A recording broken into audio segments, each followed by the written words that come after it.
오늘은 은혜로 굳어진 마음이란 주제로 말씀을 좀 나눠볼까 합니다. 그리고 이제 금요일 날에는 영문 밖으로라고 하는 주제로 말씀을 좀 준비해 놨습니다. 그래서 은혜로 굳어진 마음이라는 주제로 오늘 말씀을 함께 나누겠습니다. 이번 열세 기억절은 12개만 외우셔도 될 것 같아요. 오늘 거는 굉장히 짧습니다. 그래서 눈 감고도 한 번만 읽어보면 다 하실 수 있을 겁니다. 히브리서 13장 1절 함께 크게 읽어보겠습니다. 시작. 형제 사랑하기를 계속하고. 형제 사랑하기를 계속하고, 이것이 히브리서의 결론 같아요. 결론. 결론인데 이게 참 간단하면서도 쉽지 않은 그런 것 같습니다. 그 히브리서의 주제는 은혜인데요. 은혜. 받은 은혜라고 제가 좀 이름을 붙여봤어요. 히브리서는 죄인들에게 하나님이 주신 은혜에 대해서 얘기를 하는데, 하나님께서 누구를 통해서 우리에게 은혜를 베풀어 주셨어요? 예수님을 통해서 정말 엄청난 은혜를 베풀어 주셨다고 하는 이야기를 12장까지 하고, 마지막 13장에 그래서 결론적으로 형제 사랑하기를 계속하라 하는 그런 명령을 주셨습니다. 우리가 받은 은혜가 뭡니까? 하나님의 큰 사랑으로 하늘의 영원한 왕이요 영원한 제사장이신 예수님의 가족과 형제로 우리가 부르심을 받았다. 이 얘기를 히브리서에서 지금 하고 있는 것입니다. 우리가 누구의 가족이라고요? 예수님의 가족, 예수님의 형제. 결국에는 예수님이 우리 하나님과 가족이고 권속이기 때문에 우리가 또 하나님의 권속이 되는 것이죠. 그래서 이제 히브리서에서 이렇게 하나님이 주신 은혜를 이렇게 받다 보면 우리가 뭘 깨닫게 되냐면 하나님의 은혜와 사랑을 깨닫게 됩니다. 여러분, 사람이 겉모습이 사람이라고 다 사람입니까? 네. 아니죠? 네. 우리가 이제 지나가는 말로 이런 말 많이 하죠. 저거 사람 되려면 멀었어. 네. 사람이 되려면 멀었다. 이게 무슨 얘기예요? 사람으로서 뭔가 좀 부족하다, 그거 아닙니까? 그죠? 근데 이걸 다른 말로 하면 또 철들었다 이런 얘기도 하는데, 우리가 부모님 은혜라고 하는 말을 많이 씁니다. 부모님 은혜. 부모님 은혜, 또 스승의 은혜, 또 하나님의 은혜, 이런 말을 많이 쓰죠. 근데 여러분, 부모님 은혜는 여러분 어떻게 좀 깨달으셨습니까? 살면서? 제가 어려운 거 질문하는 거 아닌데요. 네. 어떻게 우리 문장로님은 부모님 은혜를 많이 좀 깨달으셨나요? 지금 60년 이상 사시면서? 네. 네. 부모님 은혜를 깨달으려면 그렇죠. 네. 죽을 때가 돼야 되죠. 그 말이 굉장히 정답이네요, 집사님. 제가 지금 그 얘기를 드리려고 하는데, 제가 우리 부모님한테 받은 은혜를 어느 정도 깨달았냐면 50살까지 우리 부모님이 저에게 주신 것만큼만 깨달았어요. 제가 이제 50살 됐으니까. 근데 지금 저희 부모님이 70대 중반을 넘으셨는데, 제가 70대 중반이 되면 지금 우리 부모님이 갖고 나에게 주시는 은혜를 그때쯤 깨달을 것 같아요. 그때쯤. 그죠? 그리고 우리 부모님이 돌아가실 때까지 저희에게 주시는 그 은혜를 깨달으려면 저도 죽을 때가 돼야만 그 은혜를 깨달을 것 같아요. 예. 그렇죠? 예. 그 연세에 과연 어떤 마음을 가지고 이 자식들을 바라보고 사랑하고 뭘 더 주려고 하는지에 대해서 우리가 지금 안다고 해도 그냥 잘 모르죠. 제가 어렸을 때 학교 다닐 때 뭐 스승의 날, 뭐 어버이날 뭐 편지 쓰라고 하면 마치 다 아는 것처럼 막 쓰잖아요. 그죠? 하늘과 같은 부모님의 은혜. 말로는 그렇게 쓰지만 하늘과 같은 부모님 은혜를 뭐 알아야 쓰죠. 그죠? 과연 10몇 살짜리 아이가 부모님 은혜를 다 압니까? 모르죠. 하나님 은혜도 마찬가지예요. 하나님 은혜도. 여러분 하나님 은혜를 많이 깨달으셨습니까?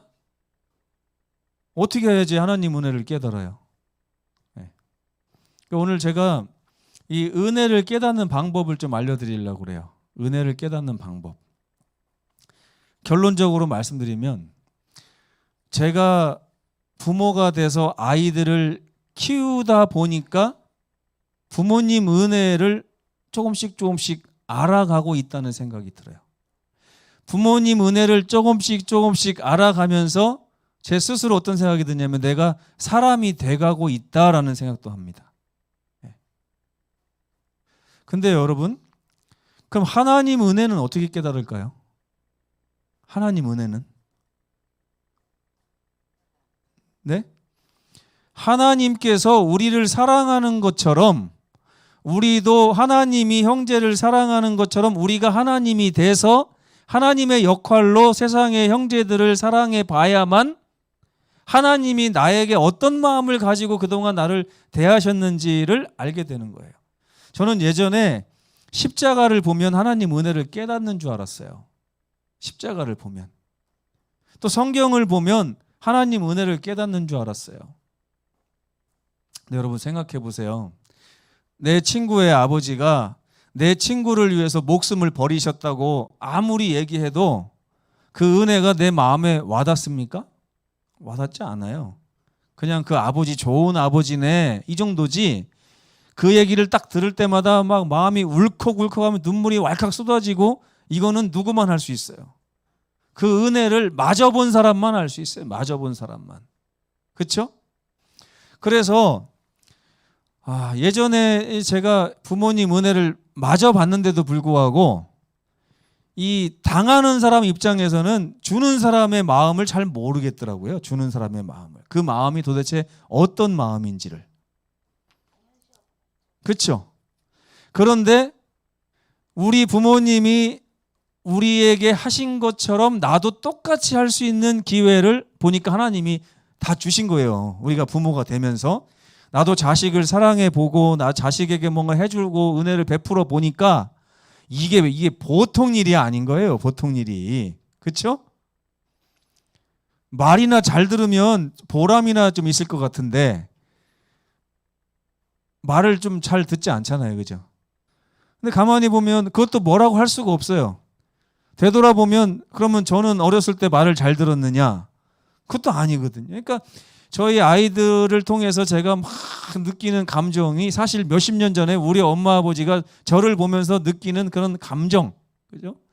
잘 되기를 바라고 옳은 길로 가기를 바라고 커서 좀 그럴듯한 사람이 되기를 바라는데 그렇지 못한 방향으로 자꾸 고집 부리면서 이제 가는 자식을 보는 마음.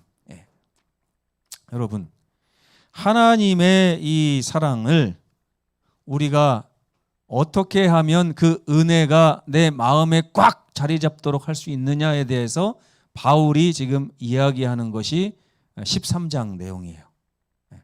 그러니까 이 13장을 잘 배워야 하나님 은혜의 맛을 알 수 있습니다. 근데 우리가 부모가 되지 않으면요, 아무리 나이를 먹어도 사람 되기 힘듭니다. 진짜예요. 부모 심정을 가져본 적이 없는 사람은 부모의 은혜라고 하는 것을 알지를 못해요. 제가 아는 친구 중에 결혼 안 한 친구가 있어요. 50이 다 됐는데 결혼을 안 해요. 근데 부모한테 하는 짓을 보니까 고등학생이 부모한테 하는 거랑 똑같이 해요. 지금도. 엄마 왜 밥 안 줘? 막 이러면서 아들이 사업한다고 하면 돈을 줘야지 막 하면서 지금도 여전히 고등학생이 부모에게 하듯이 똑같이 50 먹은 사람이. 저는 이제 안 그러거든요. 왜 안 그러나 봤더니 다 그게 은혜를 깨닫는 방식을 경험한 사람은 그렇게 하지 않습니다. 예. 그래서 우리는 드디어 하나님의 은혜를 깨달으면서 사랑이 무엇인지를 알게 되는 거죠. 예. 예.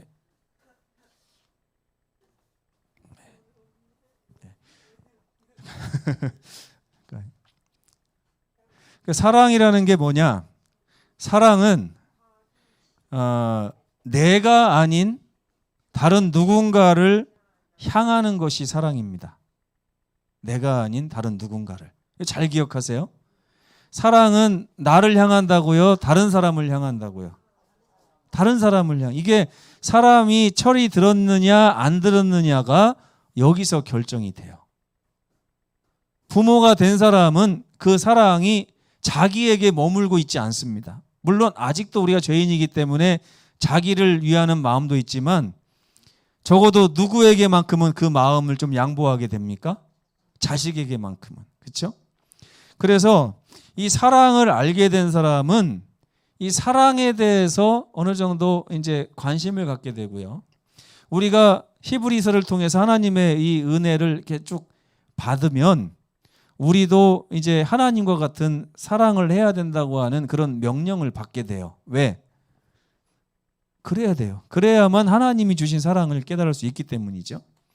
계명이 뭡니까? 그래서 계명이 서로 사랑하라인데 이게 어떻게 사랑하는 거냐? 나를 사랑하라는 게 아니고요. 나를 사랑하신 하나님을 사랑하고 하나님이 사랑하시는 다른 누군가에게 나도 하나님처럼 사랑을 나누어 주라고 하는 것이 성경의 교훈입니다. 예. 그래서 사도 바울이 히브리서 13장 9절에 이런 말을 했어요. 우리 마음을 하나님이 주신 은혜로 굳어지게 하는 것은 아주 아름다운 일이다. 이런 말을 했어요. 여러분 성경에 보면 마음이 굳어지고 굳어진 마음 이렇게 굳어졌다는 것을 굉장히 부정적으로 얘기하는 경우가 많거든요. 근데 사도 바울은 이것을 긍정적인 용어로 사용을 했어요. 마음이 굳어지는 게 무조건 나쁜 게 아니라 좋은 경우도 있다는 거예요. 어떤 경우요? 하나님의 은혜가 들어와서 그 은혜로 인해서 마음이 굳어지는 것은 아름다운 일이래요. 하나님의 은혜 없이 세상 것들로 인해서 마음이 굳어지는 것은 아름답지 않은 일이지만 하나님의 은혜를 가지고 내 마음이 굳어지는 것은 아름다운 일이래요. 이거 한번 묵상해 볼 만하지 않습니까? 네. 제가 보니까 히브리서의 주제가 이거더라고요. 하나님이 우리에게 은혜를 베풀어 주셨는데 이 은혜를 받으면 받을수록 그 은혜로 인해서 내 마음이 굳어져서 나도 이제 은혜 있는 그런 은혜를 아는 사람의 삶을 이렇게 살아가야 된다. 그런 명제를 주면서 그러면 어떻게 하나님의 은혜가 내 마음을 굳어지게 할 것이냐? 이 말을 지금 하고 있는 거예요. 제가 힌트는 이미 드렸어요. 어떻게 하면 우리가 하나님의 은혜를 통해서 마음이 굳어지게 될까요? 하나님 쪽으로. 이 문제는 굉장히 중요합니다. 그래서 예수께서 가르쳐 주신 사랑을 한번 볼게요. 요한복음 13장 34절. 새 계명을 너희에게 주노니, 계명이 뭐예요? 너희도 사랑을 해봐라요. 해봐라. 네. 저는 사랑할 준비가 안 돼서 사랑을 못 하겠는데요. 저는 예전에 이렇게 생각했어요. 하나님이 은혜를 주셔서 그 은혜가 내 마음을 변화시켜서 사랑할 준비가 되면 내가 그제서야 사랑을 할 수 있겠지? 이렇게 생각을 한 거예요. 그래가지고 십자가를 바라보면서 은혜를 아무리 깨달으려고 해도 그 은혜가 하나님의 사랑이 그리스도의 사랑이 내 마음을 강권해서 나를 사랑하는 사람으로 자꾸만 변화시키지를 못하더라고요. 결심만 계속해요. 결심만. 나 사랑하는 사람 돼야 되겠다. 근데 여기 보니까요.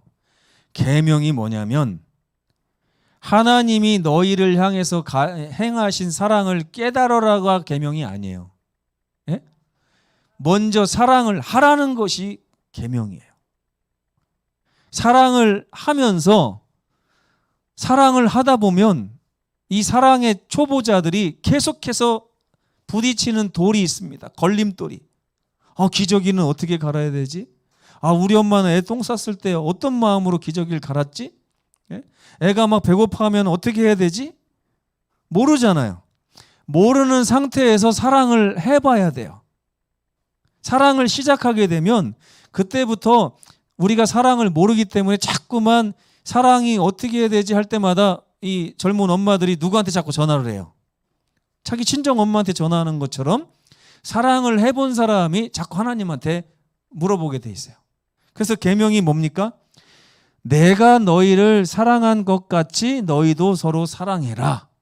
그 예전에 저는 이걸 어떻게 생각했냐면 내가 하나님 사랑을 알아야 형제를 사랑할 수 있구나 이렇게 생각했어요. 근데 그 말도 맞지만 사실은 형제를 사랑하라고 하는 하나님 명령을 내가 받아들이고 죽이 되든 밥이 되든 애를 낳아서 한번 키워보는 거예요. 키워보다 보면 반드시 벽에 부딪히게 돼 있잖아요. 그때마다 하나님은 어떻게 사랑하셨지 하고 바라보는 거예요. 바라보면서 하나님 사랑을 또 흉내내보고 또 부딪히면 또 하나님 사랑 바라보고 또 해보고 부딪히면 해보고 이렇게 하면서 자꾸 누구 심정을 알게 될까요? 하나님 심정을 알게 되는 거예요. 하나님 심정을. 그렇게 해가지고 은혜가 우리 마음을 굳어지게 하는 것입니다. 예? 처음에는요. 아빠 소리 듣는데 왜 그렇게 막 간지럽고 쑥스럽고 막 이런지 모르겠더라고요. 그리고 저만 그런 게 아니라 우리 집사람이 애를 낳고서 애한테 말도 못하는 애한테 엄마야 엄마 하는데 며칠 전만 해도 아가씨였잖아요. 1년 전만 해도. 지가 언제부터 엄마라고 애한테 자꾸 엄마 하는데 옆에서 보는데 낯이 간지러운 거예요. 무슨 엄마야 우리가. 근데요. 그거를 1년 하고 5년 하고 10년 하고 15년 하다 보니까 요새 제가 옆에서 보니까요. 진짜 엄마 같아요. 네, 엄마 같고 엄마 소리가 굉장히 자연스럽게 느껴지는 거예요. 제가 그래서 깨달았어요. 우리가 예수님이 우리를 사랑한 것처럼 우리도 언젠가는 사랑을 할 수 있는 날이 오겠구나. 그러나 준비되고서 시작하는 게 아니라 먼저 시작하라고 하는 명령에 따라서 우리 형제를 사랑하기 시작하면 그때부터 하나님 사랑의 은혜를 더 많이 깨달을 수 있는 기회가 올까요? 안 올까요? 오는 거예요. 그래서 우리가 오늘 결심해야 될 게 뭘까요? 사랑을 시작하는 거죠. 사랑을 시작하고 우리 부모님도 사랑해보고 형제도 사랑해보고 하나님도 사랑해보고 하다 보면 우리가 얼마나 사랑을 못하는 존재인지를 깨닫게 돼요. 내가 이렇게 사랑을 못하는 걸 알게 되면 그때부터는 자꾸 하나님 사랑을 더 보게 돼 있어요. 하나님 이럴 때 어떻게 사랑하셨는지. 그것이 자꾸만 내 마음에 굳어지다 보면 은혜가 우리 마음에 굳어져서 나도 드디어 이제 10년 차 엄마가 되기도 하고 15년 차 엄마가 되기도 하고 이렇게 하는 것입니다. 요한복음 21장에 보면 그래서 예수께서 베드로에게 뭐라고 그래요? 내 양을 치라. 내 양을 먹이라. 베드로는 저는요 요한복음 21장을 보면서 베드로가 양을 칠 준비가 다 됐기 때문에 예수님이 이제 자격이 되니까 양을 쳐라 이렇게 하는 줄 알았어요. 아니더라고요. 베드로가 드디어 양을 치라고 하는 명령을 순종할 마음을 먹게 된 거예요. 순종할 마음을. 그래서 양을 치라고 한 거예요.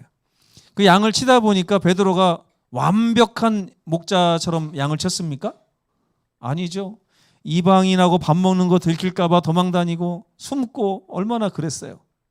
그러나 점점 사랑을 해보고 하나님하고 교통하다 보니까 나중에 정말 양치는 목자가 돼서 베드로 전서 후서를 한번 읽어보세요. 얼마나 그 목회 서신이 감동적이고 아름다운가. 우리도 그렇게 할 수 있습니다. 지금 엄마가 되는 거예요. 지금 아빠가 돼보는 것입니다. 그래야 우리 하나님의 마음을 깨달으면서 우리도 하나님의 은혜가 우리 마음을 굳어지게 하는 그런 놀라운 경험을 할 수 있게 될 것입니다. 예수님께서는 우리를 어떻게 사랑하셨는가? 그분은요, 우리를 형제라 부르시기를 부끄러워하지 않으셨대요. 이게 뭔 말일까요? 사실을 말하자면 예수님이 우리를 형제라고 부르는 것은 사실 부끄러운 일입니까? 아닙니까?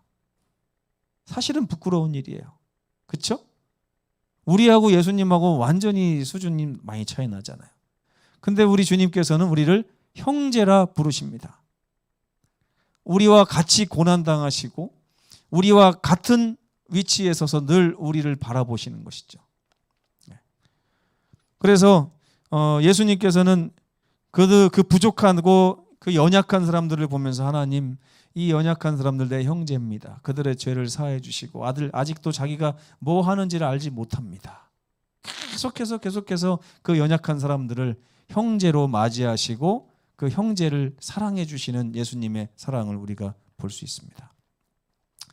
근데 이제 하나님의 사랑을 깨닫게 되면 우리가 이 철 든 사람과 철 안 든 사람의 차이점이 뭐냐면, 철 안 든 사람은 모든 삶의 중심이 자기한테 가 있어요. 자기한테. 그런데 철 든 사람은 드디어 나보다 다른 사람을 향해서 뭔가를 하고 있다는 것을 깨닫게 됩니다. 그래서 이제 구원도 마찬가지예요. 오늘날 신앙하는 분들이 대부분 어떤 신앙을 하냐면, 어떻게 하면 내가 구원을 받을까? 어떻게 하면 내가 구원을 잃어버리지 않고 믿음을 굳게 지키면서 잘 살까? 이런 고민을 하는 것 같아요. 그래요, 안 그래요, 여러분? 네? 내 구원이 더 중요합니까? 내 옆에 있는 형제 구원이 더 중요합니까? 그동안 우리 어떻게 살았어요? 네?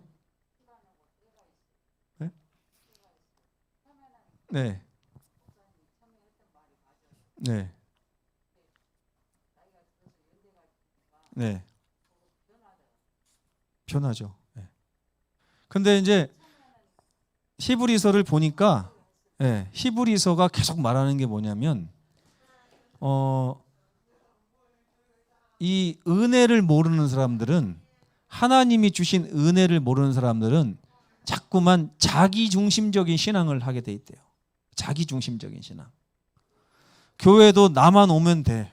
나만 오면. 그리고 안식일도 나만 지키면 되고, 말씀도 나만 보면 되고, 또 신앙생활도 나만 잘하면 되는 거예요. 몇 번 얘기해 보다가 형제가 곁길로 빠지거나 내 말 잘 안 듣거나 그러면 금방 그 끈을 놔버립니다. 놔버려요. 근데 여러분, 나에게 집중된 신앙을 저도 많이 해봤거든요. 근데 자꾸만 실패를 합니다. 자꾸만 실패를 해요. 나 자신을 자꾸만 성화시키려고 하고, 나 자신의 믿음을 단계를 높이려고 하고, 더 잘 믿으려고 하고, 하나님과 내가 엄청 가까워지려고 노력을 하고 노력하는데도 자꾸 실패를 경험하는 거예요.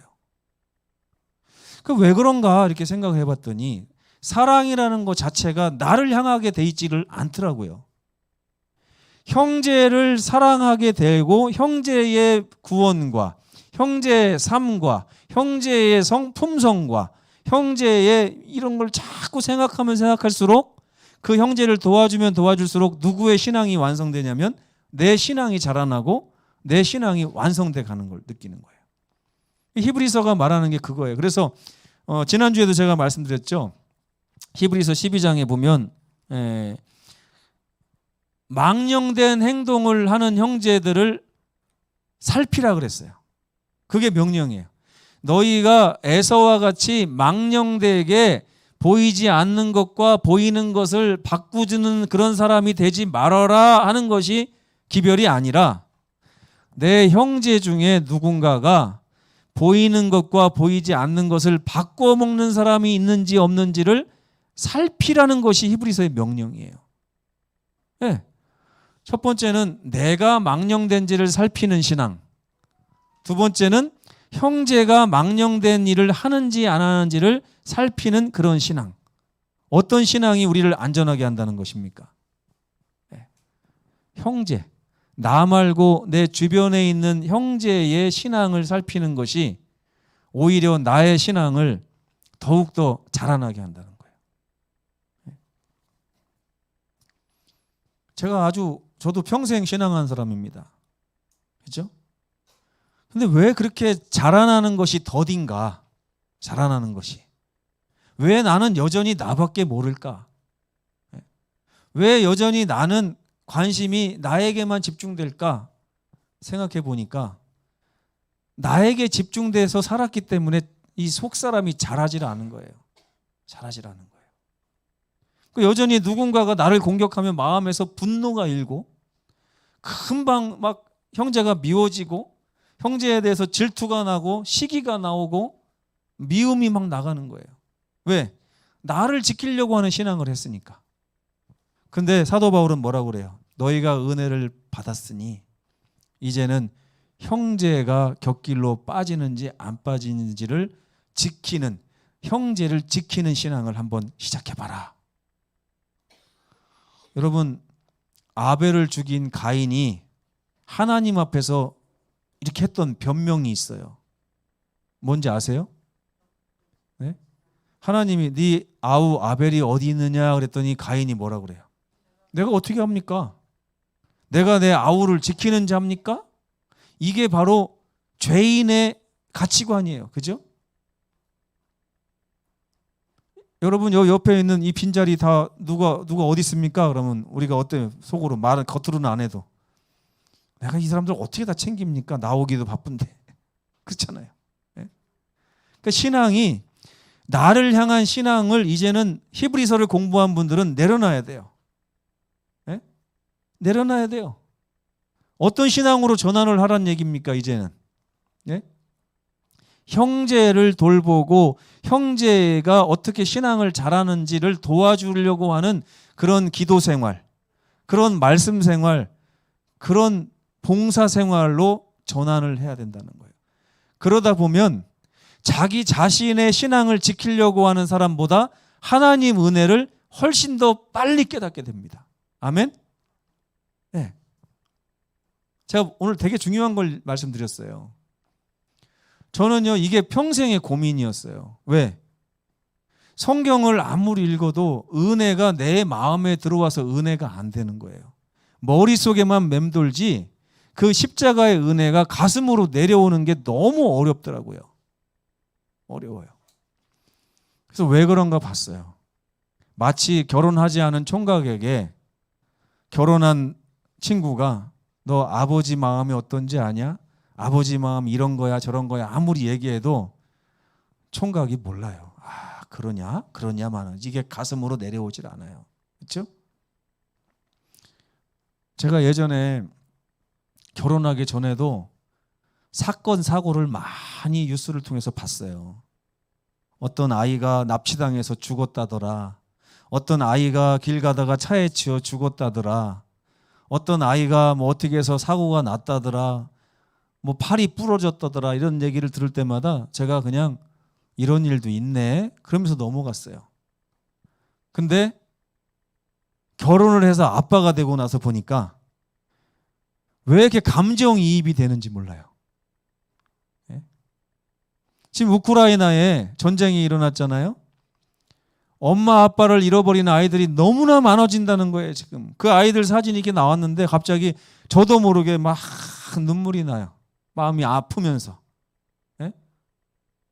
우리 아이들이 우리나라가 전쟁 나서 우리 아이들이 저렇게 됐으면 어땠을까? 지금 저 아이들의 심정이 어떨까? 이제 그런 것들이 자꾸만 감정이입이 되더라고요. 그러니까 은혜가 마음을 굳어지게 한다는 말이 다 이런 거예요. 이런 거.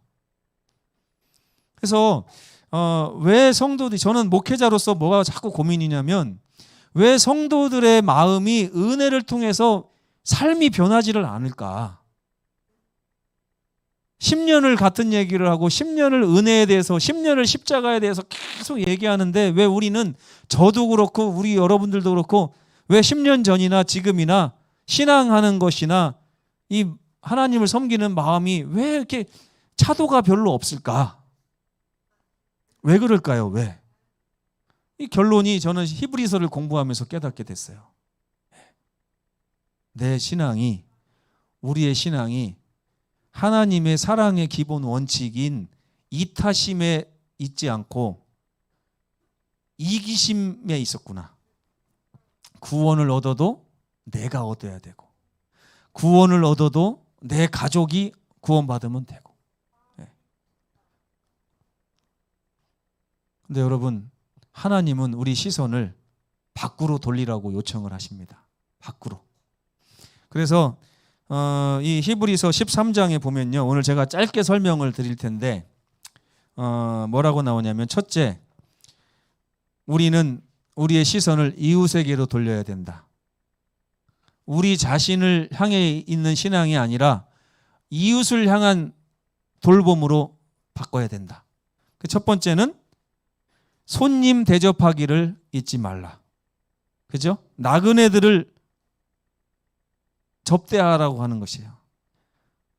이렇게 집을 떠나와서 객지에서 고생하는 사람들을 돌아보라는 거예요. 먼저. 뭔가 내가 도울 일이 없는가. 두 번째는 갇힌 자나 학대받는 자들을 향해서 우리의 시선을 돌리라는 거예요. 이게 첫 번째입니다. 바울이 요청하는 첫 번째. 내 자신과 내 가족에게 시선을 집중하기보다는 먼저 우리 주변에 있는 나그네들과 우리 주변에 있는 갇힌 자와 학대받는 자들에게 우리 시선을 돌리라는 거예요. 그들을 먼저 돌보라는 것입니다. 이걸 하면서 하나님 은혜를 더욱더 많이 마음에 받으라는 거예요. 이게 첫 번째입니다. 두 번째는요, 이제 시선이 가정으로 옵니다. 가정으로 오면 두 가지를 말씀하셨어요. 첫 번째, 결혼을 기휘 여기라. 두 번째, 돈을 사랑하지 말고 있는 바를 족한 줄로 알아라. 이게 이 두 가지가 가정을 지키는 방법이에요. 가정을 지키는 방법. 오늘날 이 가정은 태초부터 주신 하나님의 선물이었잖아요. 근데 얼마나 많은 가정들이 돈이라는 것에 집착함으로 인해서 손해를 보는지 모릅니다. 요즘에는 이 맞벌이가 아주 생활화됐어요. 그렇죠? 애들이 학교 갔다 오면 집에 아무도 없어요. 돌봐주는 사람이 없어요.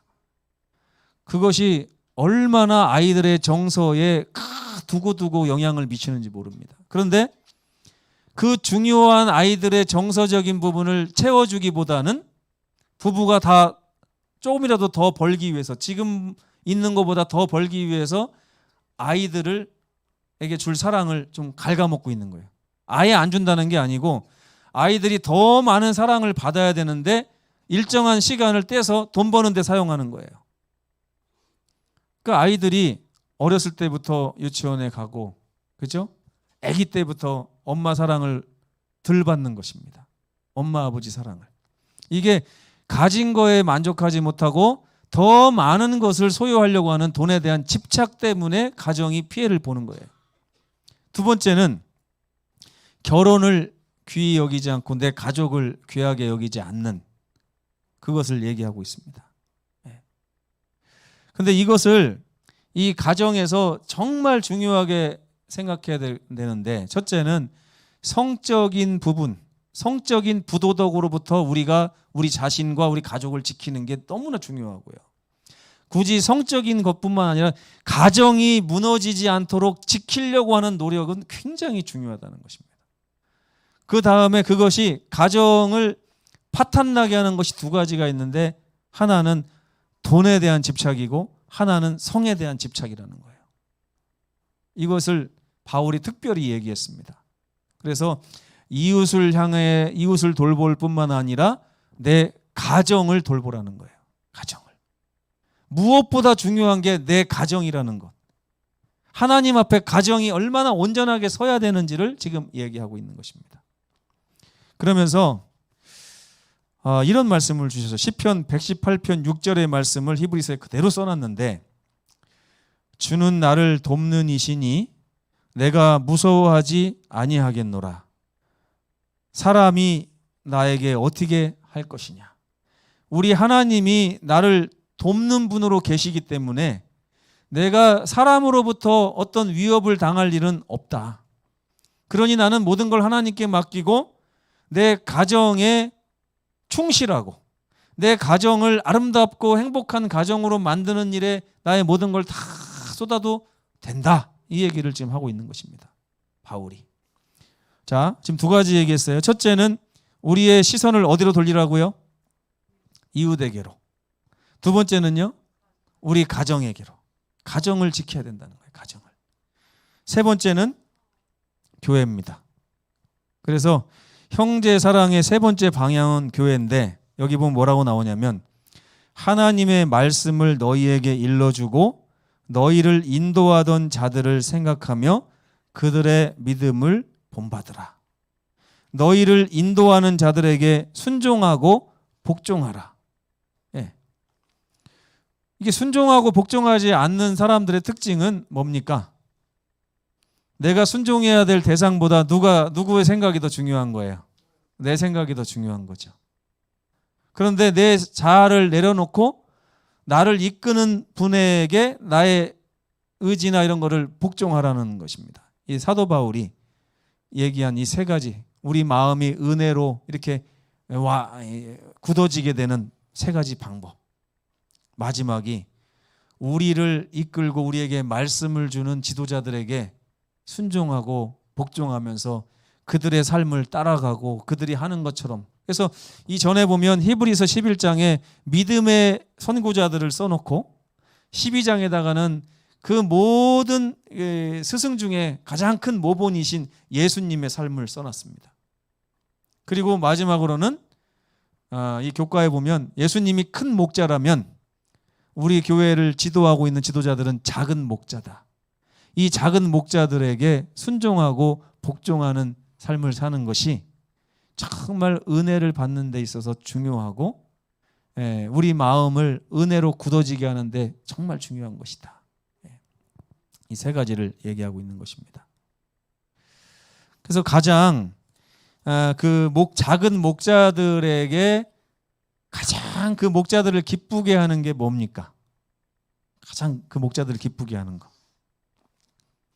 바로 따라하는 거예요. 따라하는 거. 나도 한번 바울처럼 살아볼까? 나도 한번 예수님처럼 살아볼까? 나도 우리 연합회장님처럼 한번 살아봐야겠다. 나도 우리 담임 목사처럼 한번 살아봐야겠다. 나도 우리 장로님처럼 한번 살아봐야겠다. 이렇게 하면서 그들의 삶을 흉내내고 따라가는 것이야말로 가장 우리 자신의 마음을 은혜로 굳어지게 하는 중요한 방법이라는 것입니다. 거기 이런 말씀이 있어요. 지도자들의 돌봄과 신실함이 신자들의 순종과 신뢰와 결합을 하게 되면, 자, 다시 한번 읽을게요. 지도자들의 돌봄과 신실함. 그러니까 지도자는 뭘 해야 된다고요? 돌보고 그것도 아주 신실하게 양들을 돌봐야 된대요. 이 지도자들의 돌봄과 신실함이 신자들은 또 뭘 해야 된다고요? 순종하고 믿어줘야 돼요. 이 순종과 신뢰가 이렇게 결합을 하게 되면 매우 만족스러운 결과가 얻어지게 될 것이다. 여러분 동의하십니까? 네.